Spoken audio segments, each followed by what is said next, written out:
होती है, इनको तो आप कुछ मत करो, एयर की प्रेजेंस में हीट कर दो।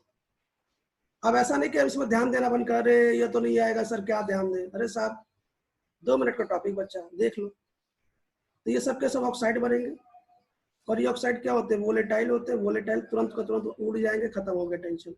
लेकिन यहाँ पे ना सिल्वर बच गया, सिल्वर अभी बच गया। ये वोलेटाइल होता नहीं है, बहुत स्टेबल होता है इसका ऑक्साइड। तब क्या करना है सर, कुछ नहीं करना, हम इसके पार्के प्रोसेस या पिटेंशियल प्रोसेस यूज करना। करना क्या है, बहुत ही सिंपल काम है। क्या करो, एक कंटेनर ले लिया। अब उस कंटेनर में हमारे पास हमें लेड की मेटलर्जी पड़ रहा है, लेकिन लेड के साथ तो सिल्वर भी है, इसी को तो दूर करना है। क्या करो, मोल्टेन मतलब मेल्ट किया हुआ ना, मेल्ट किया हुआ जिंक मिला दिया। तो जैसे मिलाएंगे ना, तो ये जिंक क्या करता है, जिंक ही है ना, हाँ ठीक। अब ये जिंक क्या करता है ना, जिंक ना लेड में कम सोलुबल है, सिल्वर में ज्यादा सोलुबल है। तो ये होता क्या है ना, जरा ध्यान सुनना, ये होता क्या है कि ये जेडन और सिल्वर ये आपस में सोलुबल होकर ऊपर ऐसे फ्लोट बना लेते हैं, और नीचे आपका जो लेड है वो बच जाता है। इसको सेपरेट कर लेते हैं और ये आपका अलग हो जाता है। ये प्रोसेस है, देखो यहाँ पे आपका जेडन और सिल्वर अलग हो गया, और नीचे आपका लेड बच गया। इसी प्रोसेस को पार्के प्रोसेस कहते हैं। इसमें सिल्वर क्या होता है, जिंक मोल्टेन में डिजॉल्व हो जाता है, सॉलिडिफाई हो जाता है, और ऊपर तैरने लगता है मोल्टेन लेड मेटल के ऊपर। ठीक है, लेड मेटल के ऊपर तैरने लगता है, इसको सेपरेट कर लेते हैं। इसका मतलब ध्यान से सुनिए, जैसे मान लीजिए कि आप लेड की मेटलर्जी पढ़ रहे हो, उसमें सिल्वर की इम्प्योरिटीज है। यदि इसकी इम्प्योरिटीज ज्यादा है, हाई है, तब तो डायरेक्ट आप परके प्रोसेस यूज कर दे। लेकिन यदि इसकी इम्प्योरिटीज की कंसेंट्रेशन लो है, तो क्या करो, आप पिटेशन प्रोसेस यूज करो। उसमें क्या कहता है, उसमें ये कहता है कि ये दोनों मेटल है, या तो दोनों मेटल को जब मिलाते थे एलॉय बनता है। क्या करो, इसको साइमल्टेनियसली लगातार हीट करो, कूल करो, हीट करो, कूल करो, हीट करो, कूल करो। इस लेड में कुछ भी एजी जो बचा होगा ना, वो आके इससे मिलता जाएगा, और सिल्वर की कंसेंट्रेशन बढ़ जाएगी। और जब सिल्वर की कंसेंट्रेशन बढ़ जाए, तो दोबारा आप ये प्रोसेस यूज कर लो, पार्के प्रोसेस। फिर से वही मोल्टेन जिंक मिला दो, सेपरेट करो, मोल्टेन जिंक मिला, सेपरेट करो। एक बार फिर सुनो, हमने क्या बोला, जब आपके पास लेड और एजी की इम्प्योरिटीज हो, एजी की और इसकी इम्प्योरिटीज आपकी कम हो, तो आप क्या करो, इसको हीट करो, कूल करो, हीट करो, कूल करो। इससे क्या होगा, इसमें और भी कुछ एजी होगा, इसके साथ मिल जाएगा, और एजी की कंसेंट्रेशन बढ़ जाएगा। भाई दोनों मिलाओगे, हीट करो, कूल करोगे, तो फिर उसके बाद क्या होगा, जैसे एजी की कंसेंट्रेशन बढ़ गई, आप तुरंत पार्के प्रोसेस यूज कर लो। पार्के प्रोसेस क्या है, फिर मोल्टेन जिंक मिला दो, मोल्टेन जिंक सिल्वर से घुल जाएगा, ऊपर तैरने लगेगा, नीचे लेड मोल्टेन लेड होगा, सब दोनों को सेपरेट कर लो, यही प्रोसेस। और एक बात और, तो हमने 3 प्रोसेस यूज कर लिया। अब चौथा प्रोसेस क्या है, रिफाइनिंग करेंगे। रिफाइनिंग क्यों करते हैं, ताकि एकदम प्योर मिल जाए। आप रिफाइनिंग कैसे करते हैं, मुझे लेड की रिफाइनिंग करनी है, तो क्या करना, लेड का ही कैथोड बनाते हैं, लेड का ही एनोड बनाते हैं। जो कैथोड होता है वो थिन होता है, एनोड होता वो थिक होता है, थिक मतलब मोटा, एनोड मतलब पतला। और इसी में दोनों लेड बनाते हैं, दोनों लेड। और जो इम्प्योर मिला है ना प्रोसेस नंबर 3 से, वो किस पे रखते हैं, एनोड पे रखते हैं। और ये किस पे रखते हैं, प्योर लेड का बनाते हैं। और इलेक्ट्रोलाइट हमें लेड का ही चाहिए, लेकिन आपको याद रखना पड़ेगा, इसमें इलेक्ट्रोलाइट ये लेते हैं, आपको ये याद रखना पड़ेगा मेटलर्जी केस में, PbSiF6 लेड फ्लोरोसिलिकेट और हाइड्रोफ्लोरोसिलिकेट इसमें इलेक्ट्रोलाइट लेते हैं। तो हमने क्या किया, हमने इलेक्ट्रोलाइट भी ले लिया, इलेक्ट्रोलाइट हमने एक कैथोड बना दिया, हमने एक एनोड बना दिया। Cp याद रखना, कैथोड पे प्योर मिलेगा, एनोड पे एनोड रहेगा, एनोड पे इम्प्योर होगा। देखो एनोड पे इम्प्योर रखा ना, बार बार ये टूटेगा, बार बार इस पे कलेक्ट होगा, बार बार टूटे कलेक्ट होगा, बाद में ये मट बना के नीचे बैठ जाएगा, और इसमें प्योर हमने अलग कर लेंगे। सिंपल है। कुल मिला के कैथोड पे हमेशा प्योर मेटल अलग कर लिया जाता है। तो ये इलेक्ट्रोलाइट आप ध्यान रखो। इलेक्ट्रोलिफाइडिंग आपको बताई दी है, कॉपर के केस में सेम वही प्रोसेस होता है। अब ये रहा एल्यूमिनियम, ये वैसे ही इंपॉर्टेंट था अपने सिलेबस के लिए, लेकिन अब तो नहीं है, तो कोई बात नहीं, लेकिन फिर भी पढ़ लो। फ्यूचर में, भविष्य में अगर बाय द वे आप डॉक्टर इंजीनियर बन जाते हैं, और आपके बाय द वे कभी छोटे भाई हो कुछ भी हो, तो मेटलर्जी आज नहीं तो कल आपसे पूछेंगे साहब मेटलर्जी क्या है, तो आपको कुछ ना कुछ पता होना चाहिए। इसमें सबसे जो मेन ओर होता है वो बॉक्साइट ओर होता है। ध्यान सुनिएगा, ये जो बॉक्साइट ओर है ना, मैंने बोला था ट्रिपल ए के लिए हमेशा कौन सा प्रोसेस यूज करते हैं? लीचिंग प्रोसेस यूज करते हैं, लीचिंग, एल्यूमिनियम की लीचिंग प्रोसेस यूज करते हैं। लेकिन ये जो आपका और है ना Al2O3.2H2O, इसमें ना इम्प्योरिटीज होती है। इम्प्योरिटीज कौन सी इम्प्योरिटीज होती है? आयरन की इम्प्योरिटीज होती है, सिलिका की इम्प्योरिटीज होती है। तो हमें क्या करना है, इस इम्प्योरिटीज को दूर करना है। हमें इस इम्प्योरिटीज को क्या करना है? दूर करना है। तो हम क्या करेंगे? कंसंट्रेशन करेंगे। कंसंट्रेशन किससे करेंगे? कंसंट्रेशन लीचिंग से करेंगे। सही बात है। तो जैसा हम कंसंट्रेशन करेंगे, लीचिंग से करेंगे, तो इसमें जो Fe की इम्प्योरिटी, जो सिलिका की इम्प्योरिटी जो दूर हो जाएगी। लेकिन बच्चों की इंपॉर्टेंट बात सुनिएगा, ध्यान से सुनिएगा। जब कभी भी आपको Al2O3.2H2O मतलब बॉक्साइट ओर में आपकी Fe की इम्प्योरिटी मतलब इसकी इम्प्योरिटी दिखाई दे, तो इसके लिए एक साइंटिस्ट है, उन्होंने बताया कि साहब आप मेरा मेथड यूज करो, उसको बोलते हैं बेयर प्रोसेस। बेयर प्रोसेस मतलब जब कभी भी बॉक्साइट ओर में आयरन की इम्प्योरिटीज हो, मेन इम्प्योरिटीज हो, तो हमेशा बेयर प्रोसेस यूज किया जाता है। और जब कभी सिलिका की इम्प्योरिटीज हो, SiO2, तो हमेशा सरपेक प्रोसेस यूज किया जाता है। आपने नाम सुना होगा क्लास 10th में। जब कभी सिलिका की इम्प्योरिटीज हो तो हमेशा सरपेक प्रोसेस यूज किया जाता है। सरपेक प्रोसेस SER, सरपेक प्रोसेस यूज किया जाता है। और जब कभी बच्चों नहीं सर, टेंथ में सिर्फ हाँ बेयर और हॉल हेराल्टी आते थे। हाँ बताता हूँ, कोई बात नहीं। ये बेयर था ना, ये बेयर तो था ना। हाँ बेयर था सर। तो ठीक है। तो देखो फिर से सुन लो। बॉक्साइट में आयरन और सिलिका की इम्प्योरिटीज होती है। जब कभी आपको आयरन की इम्प्योरिटी दिखाई दे तो बेयर ने अपना प्रोसेस बताया, तो बेयर प्रोसेस यूज करेंगे। क्या होता है बताता हूँ। जब कभी केवल आपको सिलिका की इम्प्योरिटीज हो तो सरफेस प्रोसेस यूज करेंगे। और जब कभी Fe और सिलिका दोनों आ जाए तो आप हॉल प्रोसेस का यूज करेंगे। हॉल हेराल्ट अलग मेथड है, हॉल प्रोसेस अलग मेथड है। अब कैसे याद करेंगे साहब? भाई सिलिका मतलब सरपेक, और आपको पता ना हॉल हॉल बहुत बड़ा होता है, तो बहुत बड़ा होगा तो दोनों इम्प्योरिटीज आ जाएगी। सही है ना। तो हॉल प्रोसेस में दोनों मेथड जब इम्प्योरिटीज आए तब यूज करते हैं। केवल आयरन की इम्प्योरिटीज हो तो बेयर प्रोसेस यूज करते हैं, और सिलिका इम्प्योरिटीज के लिए सरपेक प्रोसेस यूज किया जाता है। देखिए हम केवल और केवल कंसंट्रेशन पढ़ रहे हैं। अभी मुझे एक बात बताइए, ध्यान सुनिएगा। कंसंट्रेशन ऑफ और लीचिंग, आपको पता आयरन में एल्युमिनियम में आयरन और सिलिका की इम्प्योरिटीज होती है। इसको कंसंट्रेशन कैसे किया जाता है? यह इम्प्योरिटीज पे डिपेंड करता है। इसके लिए 3 मेथड है। यदि यदि केवल आयरन की इम्प्योरिटीज हो तो बेयर प्रोसेस, और सिलिका की इम्प्योरिटीज है तो सरपेक प्रोसेस, और यदि दोनों इम्प्योरिटीज हो तो हॉल प्रोसेस का यूज किया जाता है। सिंपल है।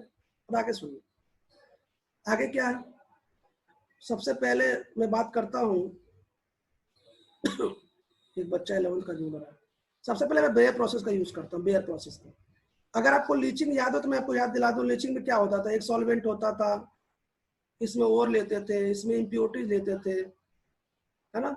और इसमें क्या करते थे, इसमें कोई सॉल्वेंट मिला देते थे, सॉल्वेंट ओर में घुल जाता था, इम्प्योरिटीज अलग हो जाता था, फिल्टर कर लेते थे, इम्प्योरिटीज अलग हो गया, और सॉल्वेंट बच गया, फिर सुटेबल कोई रिएजेंट मिलाते थे जिसमें ये सॉल्वेंट भी खत्म हो जाए और बच जाता था। यही कहानी होती थी ना भाई। यही करना हमको, और कुछ नहीं करना। देखिए और क्या होता है, रिएजेंट में सोलूबल हो जाता है, और सोलूबल को बाहर निकाल लेते हैं वेसल से, पॉट मतलब निकाल लेते हैं बाहर वेसल से, और उसके बाद इम्प्योरिटी जिसमें बच जाता है वेसल में उसको अलग कर लेते हैं।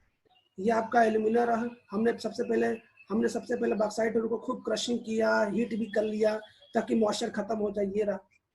उसमें हमने सुटेबल सॉल्वेंट, याद है ना, सुनो, रेड जीन्स आलिया, ये सब के सब किसमें सोलूबल है? NaOH में सोलूबल है। याद है, बताया था मैंने, NaOH में, है ना। तो इसमें सोलूबल होकर ये कंपाउंड बनाता है। ये तो मैं बता चुका था, ये +3 वाला है तो ये +3 वाला बनाएगा, ये तो सबको पता है। ये तो एस ब्लॉक में हमने कई बार रिएक्शन पढ़ा है। ये बन गया, ये सोलूबल हो गया, है ना। इम्प्योरिटीज नीचे बैठ जाएगी, उसको अलग कर लेंगे। लेकिन भाई साहब मुझे एक बात बताइए, इसको भी तो अलग करना है, इसको भी तो हटाना है। अब क्या करेंगे बेयर प्रोसेस में? ये तो बन गया। अब क्या करो, इसको हीट कर दो। सॉरी, हाँ ठीक है। तो हमारे पास ये तो बन गया, लेकिन ये जो बना है इसमें आपका हमें तो केवल और केवल हमारा और चाहिए। ये तो सोलूबल और है, सोलूबल और मतलब और भी है जिसमें सोलूबल के वो भी है। हम पानी के साथ इसका हाइड्रोलिसिस करेंगे, तो पानी के साथ जैसे हाइड्रोलिसिस करेंगे तो ये प्रेसिपिटेट बनाएगा एल्युमिनियम हाइड्रोक्साइड का। अब इस एल्युमिनियम हाइड्रोक्साइड का जैसे मैंने खूब टेम्परेचर दिया तो पानी अलग हो जाएगा और एल्युमिनियम का ऑक्साइड अलग हो जाएगा। और ये एल्युमिनियम का ऑक्साइड यदि आपको याद हो यही तो है Al2O3.2H2, चूंकि हमने एल्यूमिना। किया तो ये तो हट गया, यही तो है। यही क्या है? एल्यूमिना। एक बार फिर सुन लीजिए, ध्यान सुनिएगा, मैं बताना चाहता हूँ, फिर से सुनिए। हम बेयर प्रोसेस यूज करें या सरपेक प्रोसेस यूज करें, सब में हम बॉक्साइट लेंगे, मतलब Al2O3 लेंगे, पाउडर फॉर्म लेंगे, मॉइस्चर खत्म हो जाएगा, हीट करेंगे अपने आप से, जो शुरुआत की स्टेट है। उसके बाद सब में हम रिएक्शन किससे कराएंगे? NaOH से कराएंगे। सब में शुरुआत में कंपाउंड क्या बनेगा? NaLO2 बनेगा। ये गलती से Na2 लिख दिया गया, क्यों? ये +3 वाला है तो +3 वाला बनेगा। इसके बाद क्या करो, इसकी या तो CO2 सिलेक्शन करा दो या तो पानी डाल दो। पानी जैसे डालेंगे तो इसका हाइड्रोक्साइड बनेगा, प्रेसिपिटेट बन जाएगा, बन गया। उसके बाद खूब हीट कर दो, जैसे हीट करोगे सॉल्वेंट खत्म हो जाएगा और Al2O3 बन जाएगा। हमारे पास देखो इम्प्योरिटीज भी खत्म हो गई और दोबारा हमारे पास और भी आ चुका है। ये अब सरपेक में भी यही होने वाला, बार बार ये रिएक्शन याद कर लो। ये रिएक्शन पहले, ये रिएक्शन बार बार आपको मेटलर्जी मिलेगा, ये रिएक्शन बार बार मेटलर्जी मिलने वाला है, पहली बात। ये रिएक्शन आपको मेटलर्जी में बार बार मिलेगा, NaOH रिएक्शन, फिर पानी से रिएक्शन, फिर। और आपको ना, आपको मैं एक बात बता दूं, जैसे ये रिएक्शन आपको बार बार मिलेगा, ये रिएक्शन बार बार मिलेगा और ये भी बार बार मिलेगा, इसको बार बार हिट करो, एल्यूमिना बनेगा। एक बात और, Al2O3 को याद कर लो, इसको एल्यूमिना कहते हैं, एल्यूमिना, एल्यूमिना, एल्यूमिना। जब कभी आप एल्युमिनियम हाइड्रोक्साइड को हीट करोगे तो एल्यूमिना ही बनेगा। मैं क्या बताना चाहता हूँ, मैं आपको ये बताना चाहता हूँ कि सबसे पहले ओर लेंगे, इसमें इम्प्योरिटीज होगी, फिर इसका कंसंट्रेशन करेंगे, ध्यान सुनिएगा, इसका कंसंट्रेशन करेंगे। कंसंट्रेशन किससे करेंगे साहब? लीचिंग से करेंगे। लीचिंग करेंगे तो इम्प्योरिटीज खत्म हो जाएगी और बच जाएगा। और के नाम पे Al2O3 एल्यूमिना बनेगा, एल्यूमिना बन गया। और ये बेयर प्रोसेस से बन सकता है, सरपेक प्रोसेस से बन सकता है, हॉल प्रोसेस से बन सकता है। ठीक है, यहाँ तक कोई दिक्कत? अब क्या करेंगे साहब, इसका रिडक्शन करा दो। रिडक्शन क्यों? क्योंकि आप इसमें आपको ऑक्सीजन नहीं चाहिए, तो इसका जो रिडक्शन कराते हो उसी का नाम है हॉल हेराल्ट मेथड, हॉल हेराल्ट मेथड। और इसी को इलेक्ट्रोलाइटिक रिडक्शन करते हैं। याद है मैंने बोला था 4 प्रकार का रिडक्शन, पायरो रिडक्शन, कार्बन से रिडक्शन, स्मेल्टिंग, है ना, केवल हीट करने से रिडक्शन। और मैंने बोला था साहब इसमें एक रिडक्शन है जो हम कभी बाद में पढ़ेंगे, इसको इलेक्ट्रोलाइटिक रिडक्शन बोलते हैं। इलेक्ट्रोलाइटिक रिडक्शन मतलब एक एनोड लगाओगे, कैथोड लगाओगे, इलेक्ट्रोलाइट लगाओगे, करंट पास करोगे तो अपने आप ऑक्सीजन अलग हो जाएगा, मेटल अलग हो जाएगा। इसी को इलेक्ट्रोलाइटिक रिडक्शन कहते हैं, जिसमें एल्युमिनियम की मेटलर्जी में पढ़ाया जाता है। उसका नाम है हॉल हेराल्ट मेथड। हॉल हेराल्ट मेथड से हम क्या बना लेंगे? एल्युमिनियम बना लेंगे। ये मेल्ट फॉर्म में है, मेल्ट फॉर्म में है, ये मात्र 95% प्योर है। हम क्या करेंगे? इसका रिफाइनिंग करेंगे। रिफाइनिंग किससे करेंगे? रिफाइनिंग हूप मेथड से, हूप, HWP, हूप मेथड से करेंगे। अब जाके आपको प्योर एल्युमिनियम मेटल मिल जाएगा। सिंपल है ना? मैंने क्या बोला एक बार फिर बताओ। और लेंगे तो इम्प्योरिटीज भी होगा। सबसे पहले कंसंट्रेशन कराएंगे, किससे कराएंगे? लीचिंग से। लीचिंग क्या है? वो तो डिपेंड करेगा ना कि बॉक्साइट बेयर प्रोसेस कराएं, सरपेक कराएं कि हॉल कराएं, कि इम्प्योरिटीज के आधार पर डिपेंड करेगा। हमने करा लिया, पूरी कहानी के बाद हमें यही मिलेगा, एल्यूमिना मिलेगा, एल्यूमिना ही मिलने वाला है। फिर हम रिडक्शन कराएंगे। इसके रिडक्शन का क्या मेथड है? इसके रिडक्शन का एक मेथड है, एक साइंटिस्ट है, हॉल एंड हेराल्ट मेथड है, जिससे हम इलेक्ट्रोलाइटिक रिडक्शन करेंगे तो एल्युमिनियम मिल जाएगा, लेकिन ये प्योर तो है नहीं। फिर रिफाइनिंग करेंगे, प्योर मिल जाएगा। समझ में आ रहा है कि नहीं आ रहा? सरपेक प्रोसेस में क्या करते हैं? मैंने बोला सुटेबल सॉल्वेंट मिलाते हैं। इसमें सुटेबल सॉल्वेंट N2 मिलाते हैं, बेयर प्रोसेस में NaOH मिलाते हैं और इसमें N2 मिलाते हैं। अगर आपको याद हो तो मैं बता दूं कि यहाँ पे Al+3 में, नाइट्रोजन -3 में, तो एल्युमिनियम नाइट्रेट बन जाएगा। एल्युमिनियम नाइट्रेट बन गया और इस एल्युमिनियम नाइट्रेट का जैसे हाइड्रोलिसिस कराएंगे, याद है, तो इसका प्रेसिपिटेट बनेगा, साथ में अमोनिया गैस बन जाएगी। ये तुमको पता है, नाइट्राइट का अमोनिया, फास्फाइड का फास्फीन, है ना? अब ये बन गया। हाँ बार सर। बार मैंने बोला कि जब भी ये बन जाए तुरंत हीट कर दो, एल्युमिना बन जाएगा। लेकिन इसमें किसकी इम्प्योरिटीज है? ये सिलिका की इम्प्योरिटीज है।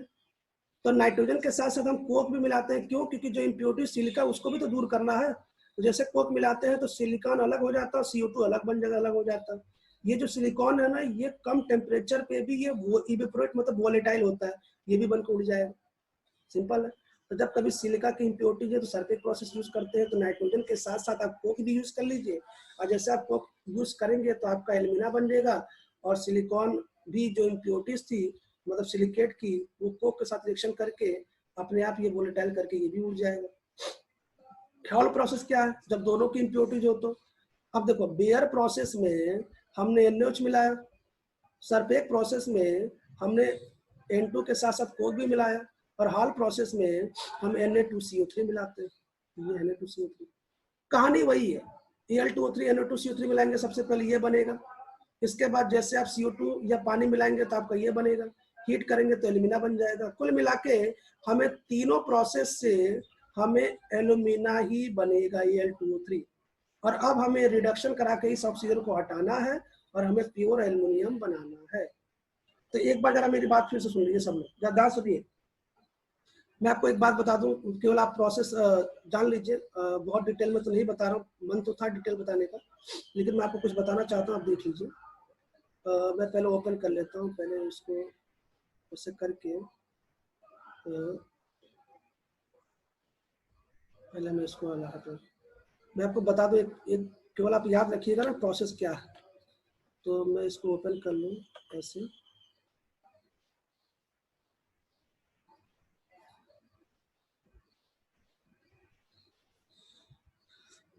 चलो बच्चों कोई बात नहीं, कोई मेहनत बेकार नहीं जाती है।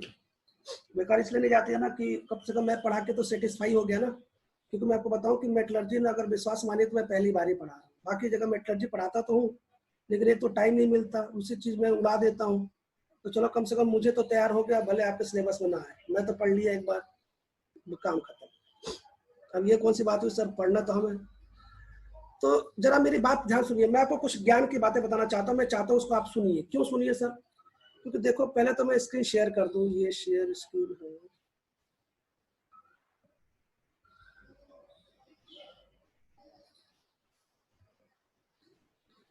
हाँ, अब क्या बताना चाहता हूँ बिल्कुल ध्यान से सुनिएगा। देखिए कुछ बातें बता दो जो आपको बहुत मजा आएगा सुन के, देखिए कैसे मजा आता है। देखो बच्चों, तो हम लोग आज जो मेटलर्जी पढ़ रहे हैं, जो हमने पहले उसको समाप्त कर ले, जो मेन तरीका है, ये पेन ले लिया मैंने, सेलेक्ट कर लिया। अब सुनिए,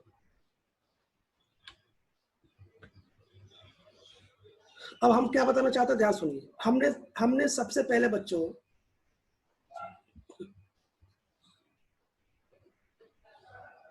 हाँ देखिए, चलिए देखिए सब लोग, तो जरा मुझे बता दो कि हमने सबसे पहले ओर ले लिया था, और उस ओर के साथ साथ क्या था, इम्प्योरिटीज भी था। इम्प्योरिटीज के अकॉर्डिंग हमने कंसंट्रेशन किया, जो भी इम्प्योरिटीज था, bear process, sulphate process, hall process, तो हमें क्या मिला, एल्यूमिना, और यही तक आपके PDF फॉर्म में भी है। लेकिन हमें एल्यूमिना में इस ऑक्सीजन को हटाना भी तो है, तो क्या कराएंगे, रिडक्शन कराएंगे, और उस रिडक्शन को इलेक्ट्रोलाइटिक रिडक्शन बोलते हैं। इलेक्ट्रोलाइटिक रिडक्शन, जब मैंने रिडक्शन के प्रोसेस बताया था तो मैंने बोला था इसको बाद में पढ़ाऊंगा। तो इलेक्ट्रोलाइटिक रिडक्शन देखो आज आ चुका है। तो जैसे कराएंगे हमारे पास ये एल्युमिनियम बन जाएगा, और ये एल्युमिनियम मात्र 95% प्योर बनेगा। ये जो इलेक्ट्रोलाइटिक रिडक्शन है, इसको एक साइंटिस्ट ने दिया था जिसको हॉल हेराल्ड प्रोसेस के नाम से जानते हैं। मतलब हॉल हेराल्ड प्रोसेस से मात्र 95% आप एल्युमिनियम मेटल बनाएंगे, मेल्ट फॉर्म में बनाएंगे, मेल्टेड फॉर्म में बनाएंगे।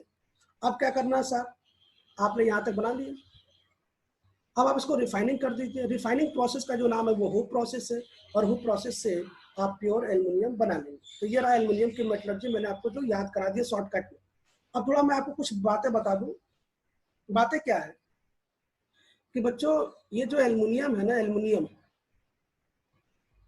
अगर मैं एलिमेंट की बात करूंगा तो पूरी दुनिया में एलिमेंट में यह तीसरा ऐसा स्थान है जो अर्थ पे पाया जाता है। मतलब पूरे एलिमेंट में सबसे अधिक पाया जाने वाला एल्युमिनियम का नंबर तीसरे स्थान पे आता है। तीसरे स्थान पे मतलब पहले पे नेट पे सर्च कर लीजिए, दूसरे पे नेट पे सर्च कर लीजिए, मतलब सबसे अधिक एलिमेंट जो, अगर मैं बोलूं तीसरे नंबर पे कौन है, तो एल्युमिनियम है। लेकिन बच्चों यदि मैंने मेटल बोला, केवल मेटल, तो मेटल के नाम पे यह पूरे पृथ्वी फर्स्ट पर नंबर पे। नंबर 1 पे पाया जाता है। ध्यान से सुनिएगा, मैं आपको कुछ बताना चाहता हूँ। इसका मतलब पूरे अर्थ पे सबसे अधिक मेटल पाया जाता है, सबसे अधिक मेटल पाया जाता है, और वो है एल्युमिनियम। इसका मतलब एल्युमिनियम बहुत ज्यादा पाया जाता है। लेकिन बच्चों, पहले जो एल्युमिनियम था ना, वो बहुत ही कॉस्टली था, लगभग गोल्ड के बराबर इसकी रेट थी। अब प्रश्न है, सर ये कौन सी बात हुई? सबसे ज्यादा अपने पृथ्वी पर पाया जाने वाला मेटल एल्युमिनियम है, और वो भी इतना कॉस्टली कि पहले गोल्ड के बराबर इसका रेट होता था। सर इसका क्या रीजन है? ध्यान से सुनिए, इसका रीजन क्या है। रीजन ये है ना कि जब साइंटिस्ट ने मेटलर्जी शुरू किया एल्युमिनियम का ना, तो उन्होंने सबसे पहले ओर ले लिया, चलो यहां तक तो कोई दिक्कत नहीं था। उसके बाद उन्होंने कंसंट्रेशन किया लीचिंग प्रोसेस से, तो उन्हें ये मिल गया। लेकिन इसके बाद से उनको प्रोसेस समझ में नहीं आ रहा था कि मैं इससे एल्युमिनियम बाहर कैसे निकाले। इसके बाद उनको पता ही नहीं चलता था कि मैं ऐसा रिडक्शन का कौन सा प्रोसेस करूं कि जिससे मैं ये बाहर कर दूं। क्यों सर, कैसे पता नहीं चलता था? मैं आपको बताना चाहता हूं, ध्यान सुनिए। देखिए, जो Al2O3 होता है वो बहुत ज्यादा स्टेबल ऑक्साइड है, बहुत ही ज्यादा स्टेबल ऑक्साइड है, सबसे ज्यादा रिएक्टिव मेटल है। एल्युमिनियम बहुत ज्यादा रिएक्टिव मेटल है, वो तुरंत ऑक्सीजन के साथ बहुत स्टेबल ऑक्साइड बना लेता है, उसका बॉन्ड बहुत स्ट्रांग है। यहाँ तक ठीक है। अब मेरी बात सुनिएगा, जब पहले के साइंटिस्ट रहते थे तो उनको ये पता था कि किसी का रिडक्शन करना है तो कार्बन डाल दो, नहीं हो पा रहा है तो कोक डाल दो, लोग ऐसा सोचते थे। तो लोगों ने क्या सोचा, ये एल्युमिनियम का ऑक्साइड है, चलो कार्बन डाल देते हैं। कार्बन भी ऑक्सीजन के साथ बहुत एफिनिटी, दोस्ती रखता है, तो अगर ये रिएक्शन हुआ तो ये बनेगा, ये बनेगा, एल्युमिनियम अलग हो जाएगा। भाई पहले मेटलर्जी हम लोग यही करते हैं ना, पहले हम क्या करते हैं, ऑक्साइड बना के कोक डाल दिया, सीओ डाल दिया। तो कोक और सीओ क्या करता है, कोक जो कार्बन होता है ना, उसको ऑक्सीजन के साथ बहुत अच्छी दोस्ती है, इसके भी ऑक्सीजन के साथ बहुत अच्छी दोस्ती है, तो फटाफट जोड़ के मेटल को अलग कर लेता है। ये केमिस्ट्री का नियम है। हमने सोचा चलो ठीक है साहब, इससे नहीं हो तो हम सीओ डाल देते हैं, सीओ भी ऑक्सीजन को बहुत अच्छे से चिपका लेता है, CO2, और ये अलग हो जाता है। हमने सोचा चलो कोई बात नहीं सर, पानी तो ऑक्सीजन से बहुत प्रेम करता है, ये भी अलग करके मेटल अलग हो जाता है। लेकिन साहब ये ऐसी कोई रिएक्शन होती ही नहीं है, क्योंकि Al2O3 ना इन सबसे ज्यादा स्टेबल है। तो साइंटिस्ट को ये भी पता था, ध्यान से सुनिएगा, साइंटिस्ट को ये भी पता था कि जब भी कभी भी किसी ऑक्साइड का आप रिडक्शन कराएं और उसमें कोक सहायता ना करे, उसमें कार्बन मोनोऑक्साइड सहायता ना करे, या ऐसा कोई भी चीज जो ऑक्सीजन को लेके ना चला जाए, मेटल को अलग ना करे, तो ऑक्सीजन सब साइंटिस्ट को ये भी पता था कि आप क्या करो, इलेक्ट्रोलाइटिक रिडक्शन करा दो। ये सबको पता था, उस समय भी पता था। ये होता क्या, मैं आपको समझाता हूँ, ध्यान से सुनिएगा, आपको मजा आएगा। बंद कर देता हूँ।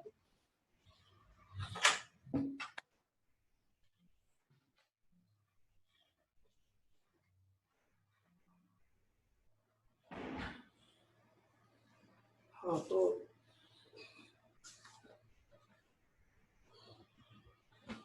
चलिए, ज्ञान के नाम पे आज हम पढ़ लेते हैं, ठीक है, बिल्कुल चिंता ना करें, थोड़ा ज्ञान भी जरूरी है ना, आपको बहुत मजा आएगा, सुनते रहिए। पहले आप ये सुनिए ना कि एल्युमिनियम पृथ्वी पे सबसे ज्यादा पाया जाने वाला मेटल, वो इतना महंगा कैसे हो गया। अब सुनो, तो पहले के जमाने में साइंटिस्ट को ये पता था, तो साइंटिस्ट ने ये तरीका कर लिया, लेकिन ये रिएक्शन होता ही नहीं है। क्यों? क्योंकि साहब ये बहुत स्टेबल है। तो साइंटिस्ट को ये भी पता था कि जब ये रिएक्शन ना होना तो आप इलेक्ट्रोलाइटिक रिडक्शन करें। इसका मतलब क्या हुआ, ध्यान सुनिएगा, इसका मतलब ये हुआ, ध्यान सुनिए, कि आप क्या करो, एक कंटेनर लो, इसमें एक इलेक्ट्रोलाइट मिलाओ, एक एनोड बना दो, एक कैथोड बना दो, और उसको हाई वोल्टेज से जोड़ दो। सही बात है। अब मान लो साइंटिस्ट ने क्या सोचा, ध्यान सुनो, साइंटिस्ट ने सोचा कि चलो मैं Al2O3 यहाँ ले लेता हूँ, Al2O3 ले लेता हूँ, तो एक प्लस वाला होगा, एक माइनस वाला होगा, यही होगा ना। तो मुझे बताओ, Al2O3 में इसमें ये प्लस होगा और ये माइनस होगा। तो जैसे मैं करंट पास करूंगा तो Al क्या करेगा, इधर की तरफ भागेगा, और ऑक्सीजन इधर की तरफ भागेगा। तो एल्युमिनियम इधर आ गया और ऑक्सीजन इधर आ गया। अब मैं इसको अलग कर लिया। ये पहले के समय में साइंटिस्ट को ये भी पता था। फिर सर दिक्कत कहाँ हुई, प्रॉब्लम कहाँ हुई? सर इलेक्ट्रोलाइटिक रिडक्शन तो आसान है सर। देखो सर, ये ऑक्साइड और है तो ऑक्साइड प्लस की तरफ भाग जाएगा, एल्युमिनियम अदर भाग जाएगा सर, अलग कर लो। फिर प्रश्न ये है कि सर प्रॉब्लम हुई कहाँ, ये इतना महंगा मेटल कैसे मिला, ये उस समय इतना महंगा क्यों था? क्योंकि सर साइंटिस्ट को ये पता था कि चलो ये फ्लॉप हो गया तो ये कर सकते हैं। अब सुनिए इसके बीच प्रॉब्लम क्या है। मैं आपको प्रॉब्लम गिनाता हूं, सबसे पहली प्रॉब्लम गिना रहा हूं। देखिए प्रॉब्लम नंबर 1, प्रॉब्लम नंबर ये था बच्चों कि ये जो Al2O3 है ये आयन में तब बनेगा जब ये मेल्ट हो। क्यों? जब ये मेल्ट होगा तभी तो Al+3 में ऑक्सीजन -2 में बनेगा। भाई सॉलिड फॉर्म में तो कोई आयन बनता नहीं है। तो इसको मेल्ट करने के लिए करीब 2200 डिग्री सेल्सियस टेम्परेचर चाहिए था, क्योंकि ये तो बहुत स्टेबल है, महा स्टेबल है, दुनिया का सबसे ज्यादा स्टेबल ऑक्साइड है। तो 2200 डिग्री सेल्सियस जैसे टेम्परेचर लोगों ने इसको दिया कि साहब तुम इसमें टूट जाओ, इसके पहले एल्युमिनियम क्या हुआ, वेपर बनकर उड़ना शुरू कर दिया। ध्यान सुनना कितनी तकलीफ की बात है। भाई हमने क्या सोचा कि एक कंटेनर ले लो और इसको नीचे से हीट करो, Al2O3 टूटेगा, Al plus oxygen minus, Al इधर भाग जाएगा, ऑक्सीजन इधर भाग जाएगा, Al को अलग कर लो। लेकिन साहब 2200 डिग्री सेल्सियस टेम्परेचर हमने जैसे अप्लाई किया ना, ये भले टूटे या ना टूटे, ये जो एल्युमिनियम थी ना ये पहले ही इसका वेपर बन के उड़ना शुरू कर दिया। अब सोचो हम जिसकी मेटलर्जी बना रहे हैं, हम जिस मेटल को निकालना चाहते हैं, वो मेटल गैस बन के उड़ना शुरू कर दिया। तो ये सबसे पहली प्रॉब्लम, प्रॉब्लम नंबर फर्स्ट। ये महंगा क्यों था मैं आपको बताना चाहता हूँ कि पुराने जमानों में ये सोने की तरह महंगा क्यों था। अब प्रॉब्लम नंबर 2 ये है कि जो Al2O3 है वो बिल्कुल इनर्ट है। इनर्ट मतलब वो इलेक्ट्रोलाइट बनता ही नहीं है, वो टूटता ही नहीं है। ये Al2O3 है, ये आपका अच्छा इलेक्ट्रोलाइट है ही नहीं, अच्छा इलेक्ट्रोलाइट नहीं है, मतलब ये आयन में टूटता ही नहीं है। जब टूटेगा तब तो जल्दी टूटता ही नहीं है, टूट भी जाए तो जल्दी जलता नहीं है। तो 2 प्रॉब्लम थी। तो इस प्रॉब्लम से बचने के लिए एक देवता का जन्म हुआ, जिस देवता का नाम है हॉल हेराल्ड प्रोसेस। इन्होंने बताया, और जब ये इन्होंने अपना प्रोसेस बताया ना, तो इनका प्रोसेस इतना इफेक्टिव था बच्चों कि इस प्रोसेस को अपनाने के बाद आज एल्युमिनियम का रेट मार्केट में कम मिलता है, सस्ता मिलता है, आसानी से उपलब्ध हो जाता है। क्यों? क्योंकि हॉल हेराल्ड प्रोसेस ने क्या बोला, ध्यान से सुनना। हॉल हेराल्ड प्रोसेस ने ये बोला कि चलो ठीक है साहब, आप इलेक्ट्रोलाइटिक रिडक्शन कराओ। तो हॉल हेराल्ड प्रोसेस ने क्या बोला कि आप इलेक्ट्रोलाइटिक रिडक्शन कराओ, लेकिन एक बात ध्यान रखो। क्या ध्यान रखो? इसमें कैथोड और एनोड, पहले तो दोनों कार्बन लेते हैं, ठीक है। कैथोड प्लस एनोड नेगेटिव, ठीक है, यहाँ तक sorry, anode plus cathode negative होता है। अब हॉल हेराल्ड प्रोसेस ने क्या बोला कि आप जो एल्यूमिना ले रहे हैं ना Al2, इसी को तो ऑक्सीजन हटाना है ना, आप इसको क्या करो ना, इसको प्योर फॉर्म में लो ही मत, इसमें ना क्रायोलाइट मिला दो, क्रायोलाइट मिला दो, क्रायोलाइट। और साथ में इसमें फ्लोस्फार मिला दो, फ्लोस्फार मतलब CF2। याद है मैंने बोला था और 4 प्रकार के होते हैं, इसमें हैलाइड और में मैंने क्रायोलाइट पढ़ाया था। क्रायोलाइट मतलब Na3Al(F6) पढ़ाया था, Na3Al(F6) पढ़ाया था, और फ्लोरोस्फार मतलब CF2 पढ़ाया था, याद है।